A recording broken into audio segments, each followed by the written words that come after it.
人告诉你，你女朋友是个男人，你会怎么办？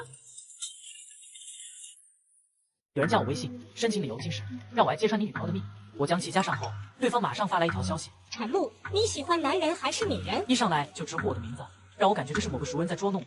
于是我直接质问他是谁，想干嘛？再啰嗦我就把他删掉。他回复我：那我就直说了，你女朋友她不是女人，而是男人假扮的。见他这般胡言乱语，我只回了2个字：傻。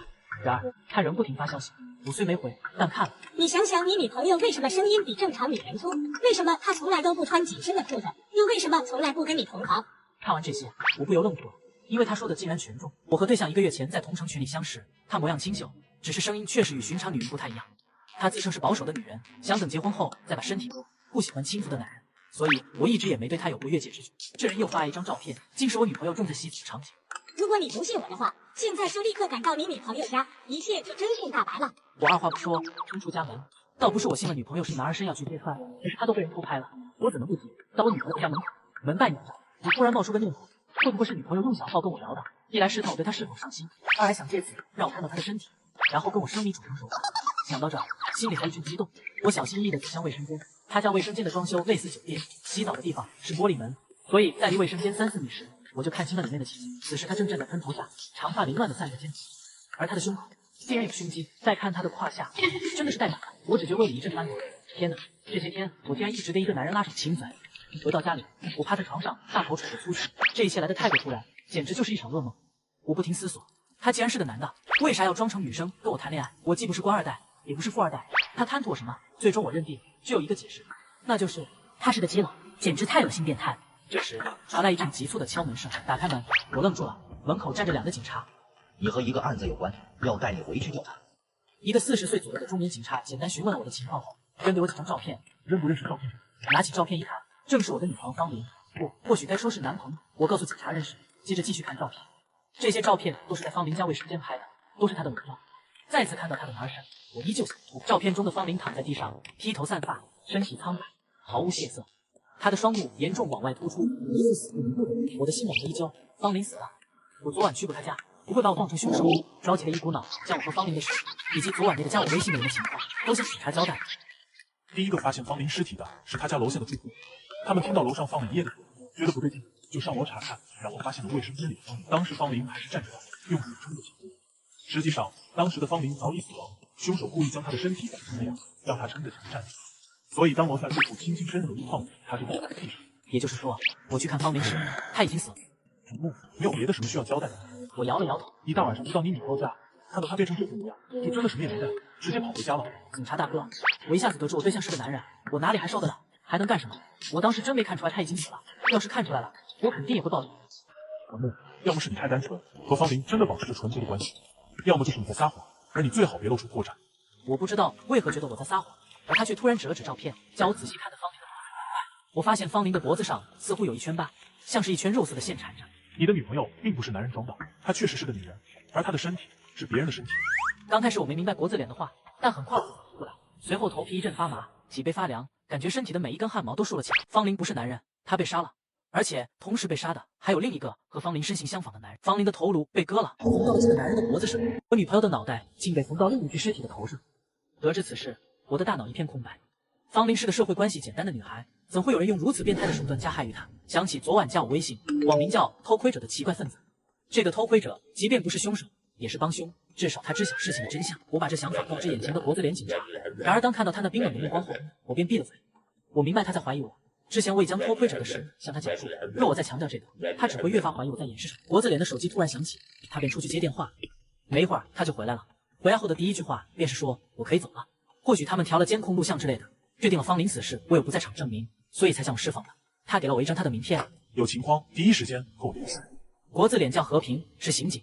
到家之后，我想趴在床上睡一会儿，可是方琳脑袋被缝在男人身上的画面在我脑中挥之不去，我根本无法入睡。我打开笔记本电脑，想点开那个偷窥者的资料再瞧瞧，看能否找到些线索。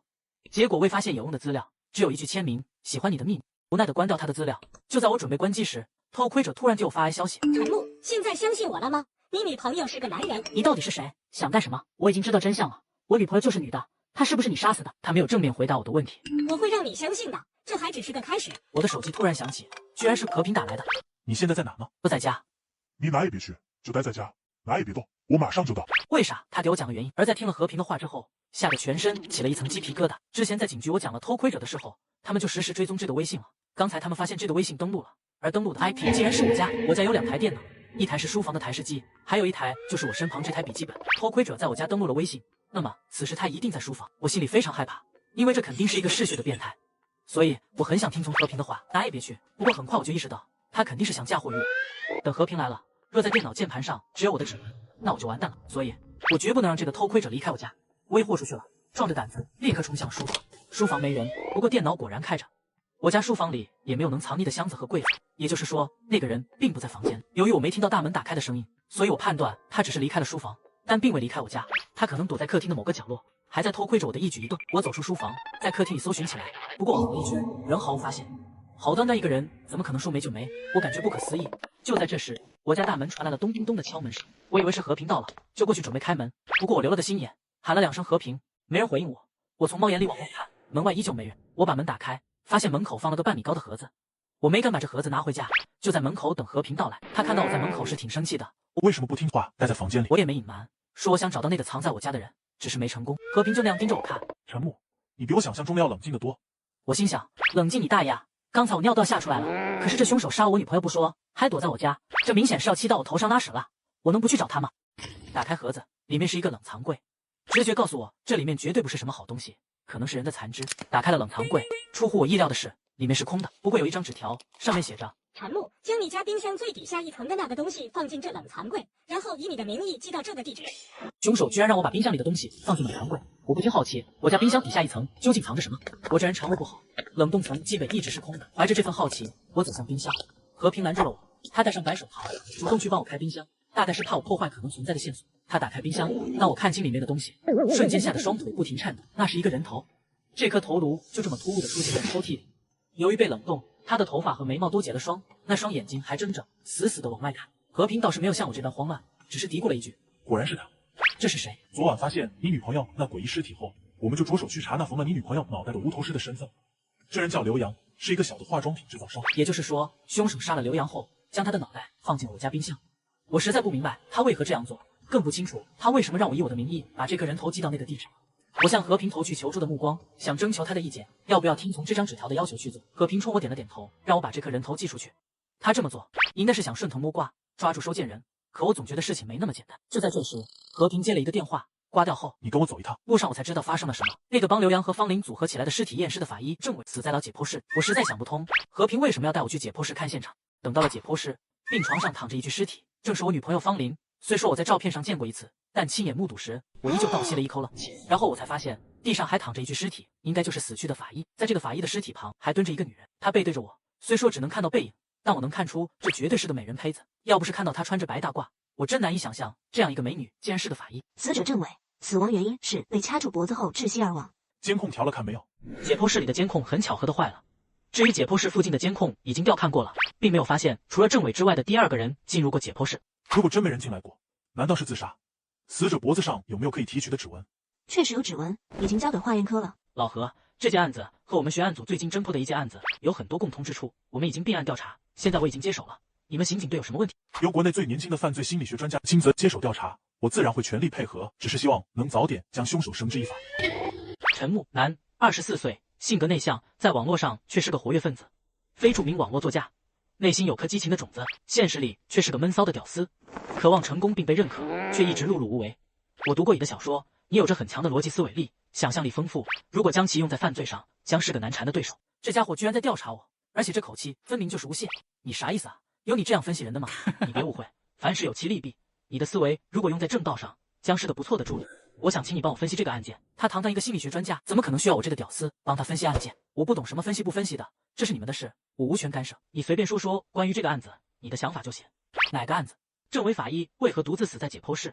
分析道，如果真的没其他人进来过，郑伟是自杀的话，那么可能就是郑伟看到了某个触动他的画面，或者说收到了某个让他死亡的讯号，必须以死亡来化解危机。就在这时，走来了一个警察，开口说了一句让我毛骨悚然的话：苗米，脖子上的指纹鉴定出来了，通过数据库比对，是刘洋的。死者身上竟有另一个已死之人的指纹，这到底是怎么回事？我下意识就想到了家里的偷窥者，之前曾绝望的觉得那根本不是人，现在又发生这种诈尸杀人的案件，让我科学的世界观瞬间有点崩塌。不过很快我就释然了，刘洋这个名字可能不是同一个人，于是我将视线投向了叫苗苗的法医。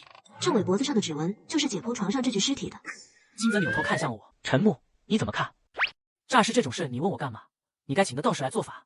陈木，严肃点，这里是警局。我很严肃啊，你们自己也说了，监控里没发现有人进来过，现在政委脖子上又有刘洋的指纹，那不就是诈尸吗？难道政委还自己拿着尸体的手掐死自己？我正说着呢，苗苗法医就瞥了我一眼，那眼神看起来对我挺反感的，这让我一阵尴尬。金泽却只是淡淡的笑了笑，走到解剖床前。陈木说的是对的，政委确实是被刘洋的手掐死的，不过是有人拿着刘洋的手掐死了他。至于杀人的动机，很简单，政委在解剖尸体时应该是有了什么发现，凶手杀了他，拿走了证据。监控里没有找到凶手，那是因为他早就等在了这里，而他破坏了这一层的监控，也让他有足够的办法悄悄离开而不被发现。现在我们要做的有2点：1，苗苗你立刻对刘洋的变性尸体进行重新解剖，看凶手有没有可能遗留下什么线索。2，老何你立刻带人搜索这一层，凶手可能还隐匿在某个角落，虽然这个可能性很小。既然凶手的目的是拿走什么证据，他为何要借刘洋的手掐死政委？在我研究过的罪犯中，越变态的罪犯越喜欢给警察留下种种线索，有时候是一种挑衅，有时候是干扰警察办案。而这个凶手显然是要干扰我们办案，给我们造成压力。毕竟这世上不是每个人都是无神论者，某些因为对这事物的恐惧，办案人员匆匆结案的案件并不少见。关于金泽所说的这一点，我很认可。像我就听说过一些类似的案件，结果似乎都不了了之。和平出去搜查了，而美女法医则拿着解剖工具来到了解剖床前，她对这具尸体没有任何的拘评，真是一个不一般的女人。我壮着胆子看向了方琳的脸，也许是刚从福尔马林里爬出来，她的脸有点浮肿，看起来十分凄惨，尤其是那原本水灵的大眼睛死死的往外凸着，就好似死不瞑目的问我为什么不能保护她。我心如刀割，真恨自己的无能。这时苗苗已经将缝尸的线拆开了，她就那样将方琳的脑袋搬了起来，放到一旁，然后拿起手术刀，准备沿着刘洋的脖子往下检查。就在这个时候，苗苗的身子突然一僵，显然是受到了惊吓。苗苗有什么发现？尸体没有内脏。我朝刘洋的脖子那看了过去，这一看我就倒吸了一口凉气。沿着脖子往里看，里面空荡荡的，果然如推测的一样。我想刘洋临死前应该是吃下了什么证据，凶手也是今早刚知道的，所以过来取走了他。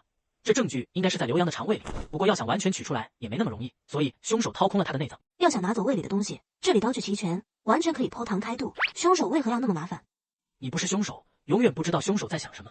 刚才我就说过，这是一个极其冷静的变态凶手，他造出来这么一件开始完美的变性尸体，这对他来说就是一件艺术品。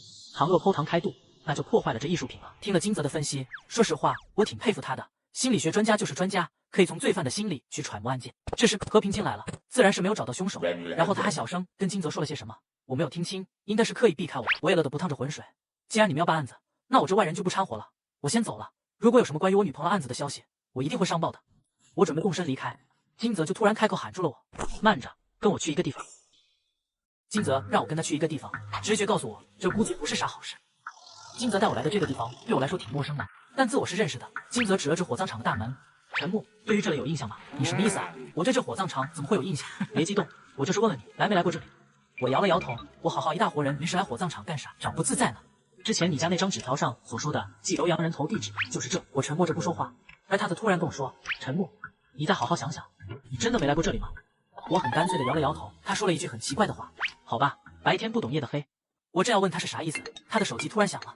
金泽接起电话后面色凝重，问了地址后就发动车子走了。出乎我意料的是，目的地竟然是我家所在的小区。难道警察在我家发现了什么线索？事实出乎了我的意料，金泽并没有带我去我家，我们去了5楼，而我家是在4楼404。来到504，我就闻到一股刺鼻的味道。和平和苗苗都在现场，另外还有几个干警在勘察着什么。只见在客厅的沙发前半躺着一具赤裸的女体，全身的皮肤都已经发焦发黑。在这具女士的身旁放着一很大的不锈钢桶，里面有小半桶不明液体，还有一个刷子。苗苗此时蹲在那女尸旁检查尸体，死因是什么？初步判断是自杀，死者皮肤擦拭了大量的强酸，导致皮肤严重烧伤。另外，死者还饮用了大量强酸，具体情况还得解剖后得出细致的尸检报告。听到这，我第一反应就是怪异。如果真是自杀的话，这个女人得多么疯狂啊！如何得出自杀的推断呢？和平走了过来，现场已经初步勘查过了，没有发现其他人的任何踪迹。当然，这些并不足以排除他杀的可能。而我们之所以得出自杀的结论，是因为一段录像。我们到达现场时，摄像机就放在桌上，正对着死者拍下了他死亡的全过程。只见画面中出现了一个女人，30来岁，她来到了沙发前坐下，她拿起那把刷子，蘸上了强酸，就往自己的身上刷。她第一次触碰的部位是自己的胸部，她嘴里就发出了刺激的哼声，而她的表情也变得狰狞了起来。涂完自己的胸部后，她就沿着自己的脚开始自下往上的刷了起来。她好像很讨厌自己的肌肤，而涂抹过后，她脸上反倒露出了一丝如释重负的神情。因为过于的疼痛，她的脸部完全的扭曲了，但是她却突然咧嘴笑了，笑得浑身发麻。紧接着，她就端起了身旁一瓶强酸，一饮而尽。然后她很快就在地上打起了滚，他的皮肤逐渐由白变黑。我有点没法在这里待下去了，于是我就准备离开。不过金泽却喊住了我。知道我为什么带你来看这现场吗？我摇了摇头。难道这案子跟我女朋友的案子有什么联系？联系大住呢。这个女人叫陈静，她正是政委法医的老婆。我跟政委夫妇俩以前连面都没见过。如果说凶手干这些是冲着我来的话，显然是说不通的。但那凶手杀了我女朋友后，确实在把我往那案子上引。而陈木，你之前在解剖时说的是对的，政委之所以被杀，不单是因为发现了什么证据，可能还有别的某些原因。他跟方林或者刘洋应该有某种联系。我要搜一搜政委家。金泽离开客厅去其他房间了，我出于好奇也跟了上去。来到政委家卧室的时候，金泽突然停下了脚步，将视线投向了梳妆台上的那些化妆品。眼前这些化妆品有点不太一样，这上面都没有贴什么标签，看不出来是什么品牌。我脑子里灵光一现，刘洋是一个小型的化妆品制造商，那么这些化妆品会不会就是政委夫妇与刘洋之间的联系呢？金泽已经拿起了一瓶乳妆，趁我愣神间，居然一下子朝我的手臂上涂了过去。我立刻就将胳膊抽了回来。你干嘛？摸我弄啥？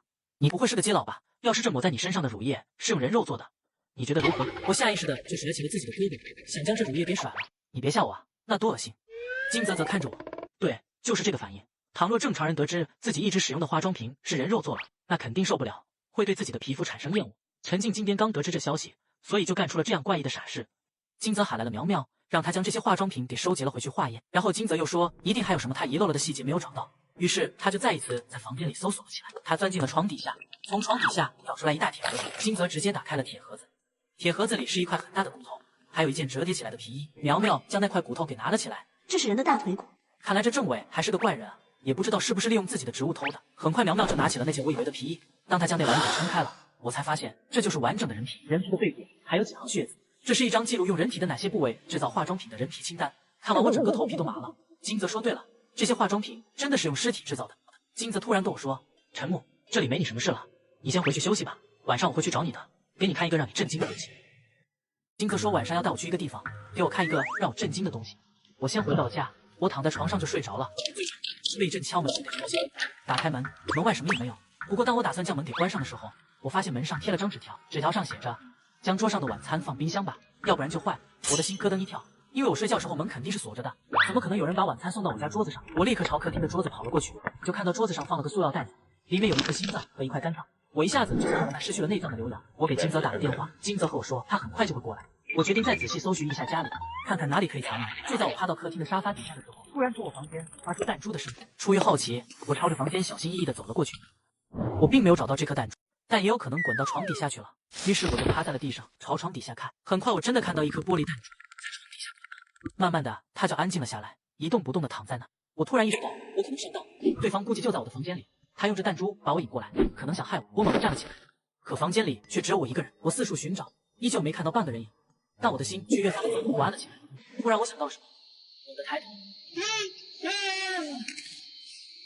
我就那样傻傻的坐在地上，过了10几秒钟后才回过神来。他可以做到在我睡觉的时候，从政委家的床底往我家天花板上凿了个洞，而不被我发现，这实在是当之无愧的偷窥者。这个时候金泽来了，他的出现也让我心安了不少。我把刚才发生的事给金泽讲了，他立刻就冲出了我家往楼上跑，应该是想看看那人还在不在，或者想找到什么线索。不过搜了一圈一无所获，除了床底下的地板上破了2间手的洞，其他没任何发现。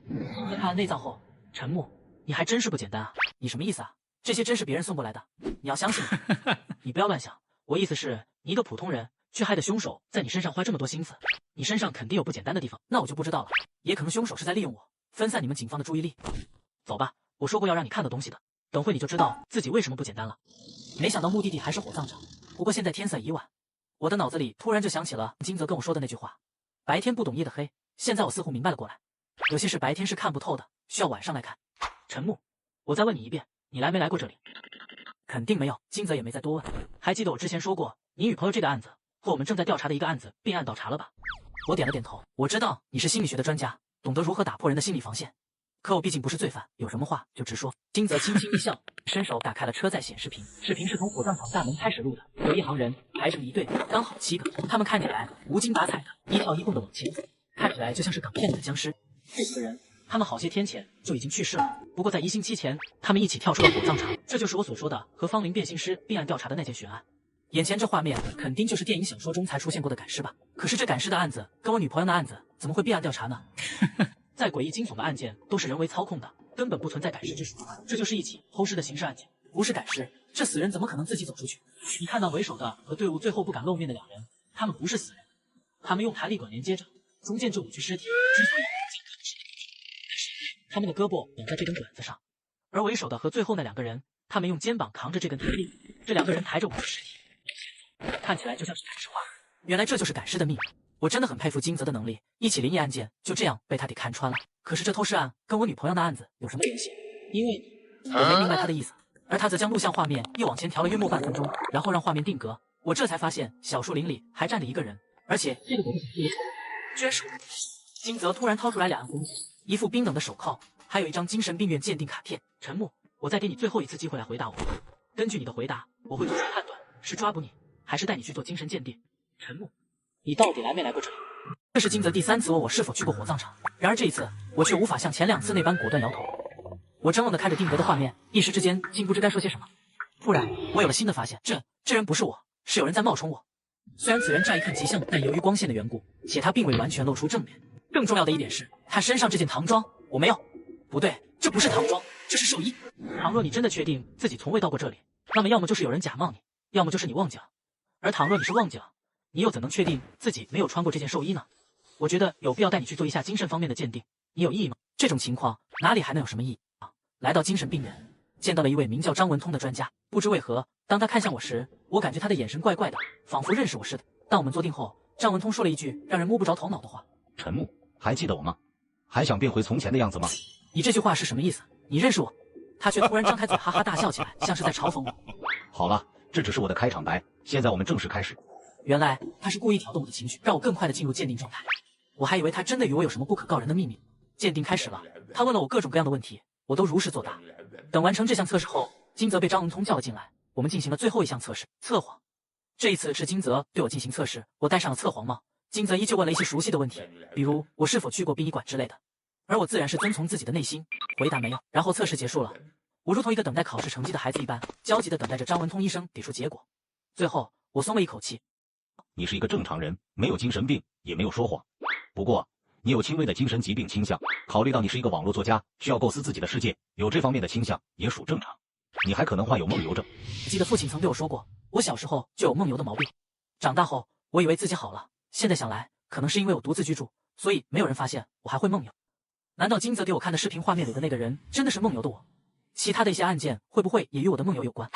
如果一个成年人梦游，他有没有可能在梦里杀人？这不太可能，被害人只要一反抗，梦游的人应该就会被惊醒。最终，我们离开了精神病院。虽然排除了你人格分裂的情况，但如果你真的患有梦游症，那么视频里的那个人肯定就是你。你就算不是嫌疑犯，也与这案子脱不了干系。有情况要第一时间通知我。我回到家，躺在床上睡着了。我做了一个噩梦，梦见自己在梦里与方林争吵，一失手就掐死了他。醒来后，我全身冒出一层冷汗。我打算去洗个澡。当我打开衣橱拿衣服的时候，一件衣服从里面掉落出来，那是一件青色的寿衣，上面还有血迹。难道真的是我忘记了我在梦游的时候穿过这件寿衣？这件寿衣上怎么会有血呢？难道我穿着这件寿衣梦游了，还干了什么坏事？正想着，外面突然传来了敲门声。大半夜还有人敲门，这个人很可能就是那个凶手，他又想来折磨我了。于是我立刻拿着寿衣和手机，悄悄地朝门口走去，从猫眼里往外看，想看看凶手的长相。然后我愣住了，看到的竟然是金泽在敲门。这下我猛然惊醒过来。张文通医生之前说过，梦游的人如果杀人，肯定就会被惊醒。也就是说，这件带血的睡衣可能并不是我穿的，而是凶手穿的，然后藏在了我的衣橱里，想要嫁祸给我。我现在要是开门，金泽看到我拿着血衣，那我就完蛋了。可是如果我不开门，把血衣藏起来，等会儿金泽进来搜到的话，我更是百口莫辩。就在这个时候，我的手机突然响了起来，外面的金泽肯定听到了，知道我在门后。这肯定是那个想嫁祸给我的人搞的鬼，他就是要让我暴露出来。于是我低头看了一眼手机，想看看有没有可能是我认识的人。可是当我看到手机上的这个号码时，我彻底愣住啊！是张文通，那个医生。突然想起他对我说的那莫名其妙的话，这个医生是不是有问题啊？我看着张文通的来电，想着他到底是不是那个幕后黑手。这个时候，金泽还在敲门，我怕他立刻破门而入，于是我猛地一下子打开了房门。陈木，你躲在门后搞什么鬼呢？这么长时间。说完，金泽就看到了我手中的带血寿衣，于是他的目光中立刻划过一抹警惕。我生怕他冲动。金泽，你别误会，这衣服是别人放这里的，我刚发现的。我一拿到它，你就出现敲门了，这太巧合了，有人在害我。金泽瞥了我一眼，刚才手机铃声是怎么回事？你为什么没接？是精神病院的张医生给我打的，我怀疑他跟凶手有关，他打这电话应该就是想暴露我。陈木，知道我为什么大晚上来找你吗？我摇了摇头，又点了点头。我刚不是说了吗？有人要陷害我，所以肯定是有人引你过来的。你查查谁引你来的，那人就算不是凶手，也是帮凶。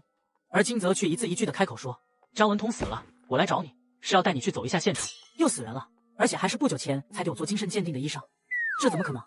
刚刚我明明还看到他给我打电话，手机突然又嗡嗡的响了起来，还是张文通打来的电话。手机在我手中震动着，于是我将视线投向金泽。我刚才亲眼见到了张文通的尸体，应该是有人拿走了他的手机，给你打电话呢。快接吧。”喂，是陈木吧？真的是张文通的声音，我没敢回答他。陈木，说话。我只得嗯了一声。陈木，想要变回从前的自己吗？张文通就一直在电话那头笑，笑得我毛骨悚然。我再次看向金泽，我们先出发吧。当我到达目的地时，我看到张文通家已经被拉上了警戒线，和平带着几个警察守在那里，法医苗苗则在勘察现场。地上躺着一具尸体，赫然正是张文通，他的嘴巴被一层黑线给缝住了，就好似在告诉我们，死人是最能保守秘密的。更诡异的是，他的右胳膊是举着的，而且他竖着右手的中指，就像是在鄙视我们。死者竟然竖着中指，这是在以死表达对世界的不满吗？金泽把那件寿衣递给苗苗，化验下看看是不是张文通的血迹，这怎么可能呢？张文通身上又没血，他应该是被毒死的。苗苗扭头看向我，他把张文通的尸体翻了过来。死者张文通，凶手从他后背心脏位置用凶器剖开了一个洞，刀法极为娴熟。心脏虽还在体内，但张文通是被活着割掉心脏血管，因大量失血而亡。我突然想到了一点，我看这里很干净，这里会不会不是案发现场？这都被你看出来了。他明显是在挖苦我，大家应该都知道这点，只有我这个门外汉还以为这是个重大发现。大概1个小时前，我接到张医生的电话，叫我去他办公室找他。到了那里，只发现现场有大量血迹，我想那里就是案发现场。张医生在给我具体情报前就被残忍杀害了，于是我就找到了张文通的家。看来我们还是慢了一步啊。说完，他扭头看向我，那眼神仿佛在责怪我，这让我心里很不舒服。别老是怀疑我好不好？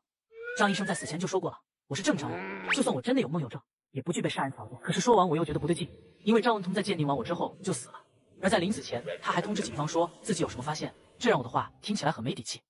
突然我就想到了刚才张文通给我打的那个电话。对了，电话，刚才张文通还给我打电话，你也听到了。死人怎么可能打电话呢？这个张文通本身可能就有问题，你们也不能完全相信他，不排除他牺牲自己来达成某种目的的可能性。陈木，不得不说你的想法够奇特，不过你说的可能性也是存在的。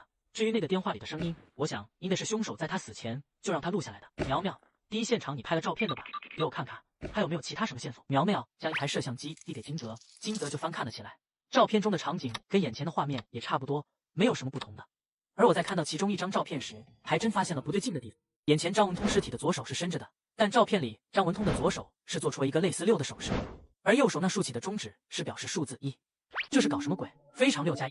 金泽也发现了这件事，他立刻看向张文通的左手，6和1，张文通到底想传达什么？应该不是6和1，是61。刚才是谁动过张文通的左手？好你个和平，原来藏得最深的是……说，你到底想隐瞒什么？陈木，你什么意思？张文通的手势的确是我掰开的，当时我看他全都是握着的，以为手里握什么东西，结果什么也没有。苗苗可以帮我作证。苗苗点了点头，然后还冷冷地看了我一眼，就好像在质问我这个普通人凭啥怀疑他们警局的人一样。好了，你们也知道被怀疑的感觉不好受啊，我就是这样被你们怀疑的。陈木，你真是个有意思的人。我们是警察，而你是和案子有关联的公民，你理应要配合我们。警察是人，我们公民就不是人。陈木，看来我有必要提醒你一点了，就凭你身上的疑点，我们完全可以羁押你了。要是你不肯安心配合我，那我真的要考虑直接将你拘留起来。了解，了解。我刚才不一时激动，有点上头嘛。那你说说看，张文通的手势是61是什么意思？我觉得这数字肯定和张文通的职业有关，会不会是张文通的病人档案编号就是杀害张文通的凶手？不愧是写小说的。他立刻扭头下达命令，搜查张文通的病人档案。大约1刻钟之后，找到了61号病人档案。当看到档案的内容，我傻眼了，这不可能是杀害张文通的凶手，因为居然是刘洋，上面还有刘洋的照片，正是之前出现在我家冰箱里的那个人头。金泽显然也有点震惊，这是什么意思？怎么会是刘洋？陈木的推断应该是正确的，不过刘洋应该是另有所指，毕竟死人不可能是凶手。完了完了，可能你判断错了。谁说这世上没鬼？这分明就是邪门的东西在作案，凶手就是已死的刘洋。你想想之前这一连串的离奇事件，哪个像是人做的？陈木啊，我再说一遍，再看似灵异的案件都是人为的，鬼只是人心里的邪恶。金泽像是想到了什么，我知道了，张文通的手势其实并不是他自己留的，是凶手留下来的。他觉得我们并没有破案，而他还想让这个杀人游戏继续下去，所以他这一次在杀人后利用被害人给我们留下的线索。凶手这是在告诉我们，他杀的人都是有联系的。听了金泽的话，我对金泽也是非常佩服，但是有一点让我不解，被害人虽然都看似串联起来了，但还是跟我女朋友方玲没半点关系啊。会有的，我看得出来，金泽被这凶手激起了斗志。他看着那份刘洋的病人档案说，这份档案上有刘洋的地址，我想那就是凶手留下的另一份线索。走，我们立刻出发，那里或许有我们想要的他。